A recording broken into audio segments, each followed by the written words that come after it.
Hello friends, നമ്മുടെ പുതിയ വീഡിയോയിലേക്ക് എല്ലാവർക്കും സ്വാഗതം. ഞാൻ ലക്ഷ്മി. എല്ലാവരും സുഖമായിട്ടിരിക്കണമെന്ന് വിശ്വസിക്കുന്നു. ഇന്ന് ഞാൻ വന്നിരിക്കുന്നത് ഹെൽത്തി പുഡിങ്ങുമായിട്ടാണ്. അപ്പോൾ നമുക്ക് എളുപ്പം തന്നെ വീഡിയോയിലേക്ക് പോകാം.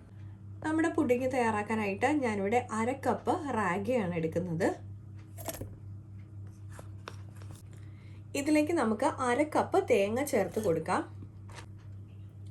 ഞാൻ ഇതിലേക്ക് മധുരത്തിന് ആവശ്യത്തിനുള്ള പഞ്ചസാരയാണ് ചേർക്കുന്നത്.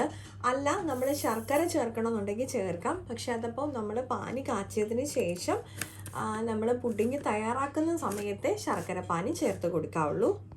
നമുക്കിതിലേക്ക് ഇനി ചേർക്കേണ്ടത് ഏലക്കയാണ്. ഇനി ഞാൻ ഇതിലേക്ക് 1 കപ്പ് വെള്ളമാണ് ഒഴിക്കുന്നത്. നമ്മൾ എടുക്കുന്ന റാഗിയുടെ അളവനുസരിച്ച് ബാക്കി എല്ലാ ഐറ്റംസിൻ്റെയും അളവിന് വ്യത്യാസം വരുത്താവുന്നതാണ്. നമുക്കിത് നന്നായിട്ടൊന്ന് അടിച്ചെടുക്കാം. ഇപ്പം ഞാനിത് നന്നായിട്ടൊന്ന് അടിച്ചെടുത്തിട്ടുണ്ട്. നമുക്കിത് സ്ട്രെയിൻ ചെയ്തെടുക്കണം. ആദ്യം ഒന്ന് സ്ട്രെയിൻ ചെയ്തതിന് ശേഷം നമുക്ക് മസ്ലിൻ ക്ലോത്ത് വെച്ചിട്ട് നന്നായിട്ടൊന്ന് പിഴിഞ്ഞെടുക്കണം. അപ്പം ഞാനത് പിഴിഞ്ഞതിന് ശേഷം കാണിക്കാം കേട്ടോ.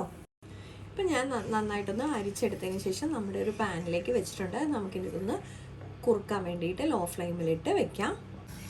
നമുക്കിത് കൈ എടുക്കാതെ നല്ലപോലെ ഒന്ന് കുറുക്കി കൊണ്ടുവരണം.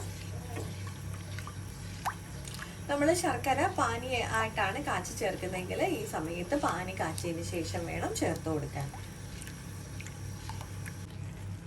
ഞാൻ ഇതിലേക്ക് 2 ടേബിൾ സ്പൂൺ നെയ്യും കൂടെ ഒന്ന് ചേർത്ത് കൊടുത്തിട്ടുണ്ട്. ഇപ്പോൾ നമ്മുടെ റാഗിയൊക്കെ നന്നായിട്ടൊന്ന് കുറുകി വന്നിട്ടുണ്ട്. നമുക്ക് ഈ സമയമാകുമ്പോഴത്തേക്കും ഇതൊന്ന് ഓഫ് ചെയ്ത് കൊടുക്കണം.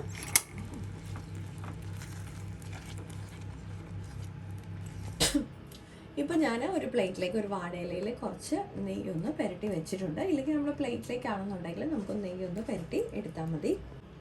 എന്നിട്ട് നമുക്ക് ഇതിലേക്ക് നമ്മൾ കുറുക്കി വെച്ച് നമ്മുടെ റാഗി ഒന്ന് ഇട്ട് കൊടുക്കാം.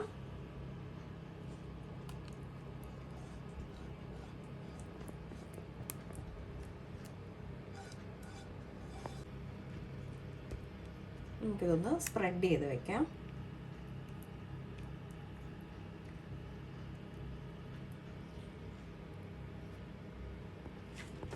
നമുക്കിതിൻ്റെ പുറമെ കുറച്ച് ആൽമണ്ട്സ് ഒന്ന് ക്രഷ് ചെയ്തൊന്ന് ഇട്ട് കൊടുക്കാം.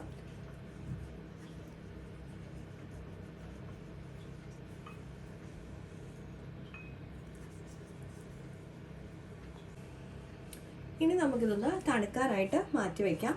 നമുക്ക് ഫ്രിഡ്ജിൽ വെച്ച് തണുപ്പിക്കണമെന്നുണ്ടെങ്കിൽ അങ്ങനെ വെക്കാം, അല്ലെങ്കിൽ പുറത്ത് വെച്ചിട്ടാണെങ്കിലും തണുപ്പിച്ചെടുക്കാം കേട്ടോ. ഇപ്പം നമ്മുടെ പുഡിങ് തയ്യാറായിട്ടുണ്ട്.